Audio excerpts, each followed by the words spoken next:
বিসমিল্লাহির রহমানির রহিম। সম্মানিত ভিউয়ার্স, আসসালামু আলাইকুম। রিয়াদ থাই অ্যান্ড এসএস হাউস পেজের পক্ষ থেকে এবং কাজের মানুষ চ্যানেলের পক্ষ থেকে সকলকে স্বাগতম জানিয়ে শুরু করতেছি আজকে নতুন আপনাদেরকে। যারা নতুন বিল্ডিং করতেছেন এবং বাসাবাড়িতে থাই লাগানোর চিন্তাভাবনা করতেছেন তাদের জন্য এই ভিডিওটি অনেক কাজে আসবে।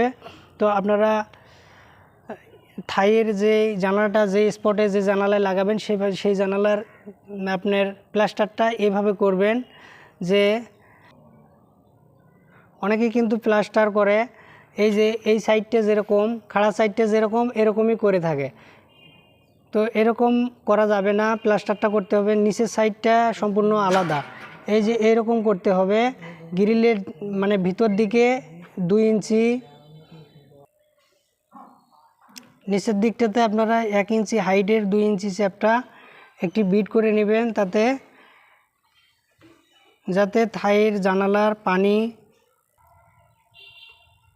থাই জানালার ফ্রেমটি থাকে এইরকম সম্পূর্ণ সারা বাংলাদেশ এইরকম থাকে, যাতে থাই জানালার ফ্রেম যদি একটু পানি পাসও করে তাতে কিন্তু আপনার পানিটি ভিতরে যাবে না।